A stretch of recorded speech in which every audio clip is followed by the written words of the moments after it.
Hello everyone, welcome to EMRS classes.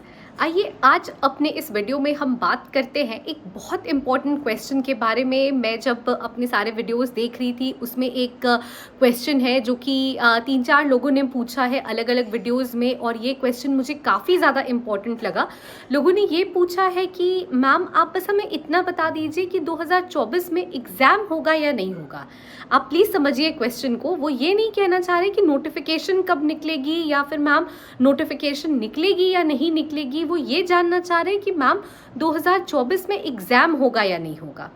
आइए हम बात करते हैं EMRS एग्जामिनेशन को लेके और इस पे चर्चा करते हैं कि 2024 में हम ये एक्सपेक्ट कर सकते हैं या नहीं कि एग्जामिनेशन कंडक्ट करवाएंगे नेस्ट अथॉरिटीज़ या नहीं करवाएंगे। तो आइए हम अपना वीडियो शुरू करते हैं। उम्मीद करूंगी आप सब मेरे साथ अंत तक जुड़े रहेंगे।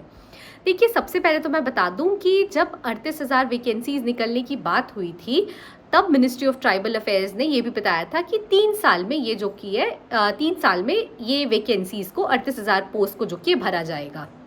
2023 में जब नोटिफिकेशंस निकाले गए लगभग 10,000 वैकेंसीज के लिए, इन्होंने जुलाई में नोटिफिकेशंस निकाले और फिर काफ़ी लंबा टाइम दिया।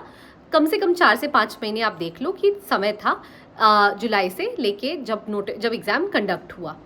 अब देखिए, पॉइंट ये यहाँ बनता है कि जैसा हम एक्सपेक्ट कर रहे थे कि जुलाई में नोटिफिकेशन आ जाएगा, जुलाई नहीं तो अगस्त में नोटिफिकेशन आ जाएगा, जुलाई भी बीत गया, अगस्त भी बीत गया, देखते देखते सितंबर आ गया। देखिए, मैं कोई सोर्स नहीं है इसके पीछे, मैं ये क्लियर कर दूँ सबसे पहले तो कि भाई आप किस बेसिस पे आप ये बोल रहे हो, आपका सोर्स क्या है, आप अपने सूत्रों से पूछो। मैम देखिए यहाँ पे मैम आपने जिससे पूछा है आप उनसे दोबारा से क्रॉस चेक करो। ये सब जो लोग कहते हैं मैं उन्हें पहले ही बता दूं कि कोई सोर्स नहीं है यहाँ पे आपकी मैम यानी मैं खुद बता रही हूँ आपको। देखिए, कोई भी अगर नोटिफिकेशन निकलता है, पहले तो नोटिफिकेशन निकलने में ही इतना टाइम लग रहा है। जुलाई का एक्सपेक्टेड नोटिफिकेशन है जो कि जुलाई में भी नहीं निकला, अगस्त में भी नहीं निकला, सितंबर भी देखिए ऑलरेडी आप कह सकते हो फर्स्ट वीक जो कि है सितंबर का भी चल रहा है। तो देखिए, प्रॉब्लम ये है कि जब भी नोटिफिकेशन निकलता है, नोटिफिकेशन निकलने के बाद फॉर्म फिल करने का टाइम सबसे पहले तो नेस्ट अथॉरिटीज़ को या नेस्ट वालों को देना ही देना होगा। फॉर्म फिलअप करने के साथ साथ जो कि है देखिए जो प्रिपरेशन का टाइम होता है, लोग डेफिनेटली पहले से प्रिपेयर कर रहे होते हैं, बट कुछ गैप जो कि है मेंटेन करना पड़ता ही पड़ता है।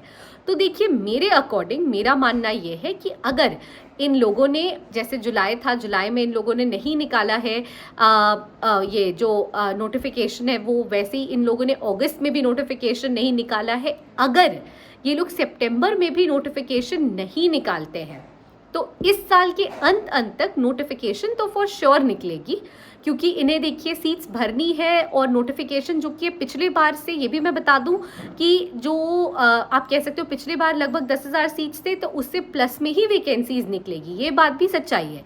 लेकिन अगर ये लोग सितंबर के एंड तक भी नोटिफिकेशन नहीं निकालते हैं तो इस साल के अंत तक आप ये उम्मीद रख सकते हैं कि नोटिफिकेशन तो निकलेगा लेकिन एग्जाम नेक्स्ट ईयर ही कंडक्ट होगा। देखिए, कितना भी है, मैंने आपको एक्सप्लेन किया ना कि अगर आज आप नोटिफिकेशन निकालते हो, कम से कम आपको फॉर्म फिलअप करने का डेट देना होता है। कहीं कोई फॉर्म इनकम्प्लीट तो नहीं है, कहीं कोई फॉर्म गलत तो नहीं है, किसी ने किसी सेम बच्चे ने फॉर्म 2 बार तो नहीं फिल कर दिया है, कुछ ना कुछ फॉर्म में कहीं मिस्टेक्स तो नहीं है। आप देखते हो ना, बहुत बार फॉर्म को ही रिजेक्ट कर दिया जाता है, एप्लीकेशंस को ही रिजेक्ट कर दिया जाता है। वो कैसे किया जाता है? उसके लिए टाइम चाहिए ना, एप्लीकेशंस को रिव्यू करने का टाइम चाहिए होता है। तो क्या वो समय नेस्ट वाले नहीं लेंगे? आप ये सोचो।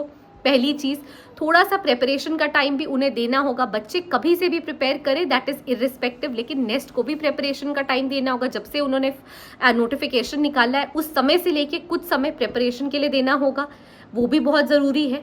तो देखिए, अगर ये लोग सितंबर में निकालते हैं नोटिफिकेशन, तभी भी अक्टूबर नवंबर रहेगा और दिसंबर अंत तक हम उम्मीद रख सकते हैं कि हाँ, एग्जाम ये लोग कंडक्ट कर लेंगे, क्योंकि ये लोग टाइम गैप कम देंगे, ये कर सकते हैं ये लोग। लेकिन अगर सितंबर में भी वैकेंसी नहीं निकलती है तब जो कि है इस चीज़ का अनुमान लगाना मतलब थोड़ा मुश्किल है कि ये इसी साल जो कि है नोटिफिकेशन भी निकालेंगे, फॉर्म फिलअप भी करवा लेंगे और इसी साल एग्ज़ाम कंडक्ट करवा लेंगे, क्योंकि जो टाइम गैप चाहिए, एक रीजनेबल टाइम पीरियड तो चाहिए ना, वो रीजनेबल टाइम पीरियड तो नेस्ट को प्रोवाइड करना पड़ेगा।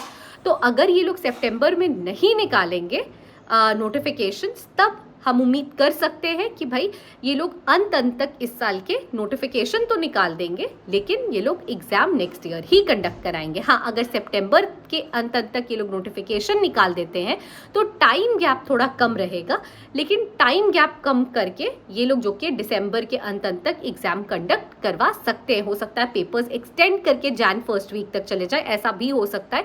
लेकिन सितंबर में अगर नहीं निकला नोटिफिकेशन तो हम लोग उम्मीद कम रख सकते हैं, इस बात की आप उम्मीद कम रख सकते हो कि इस साल एग्जाम होगा।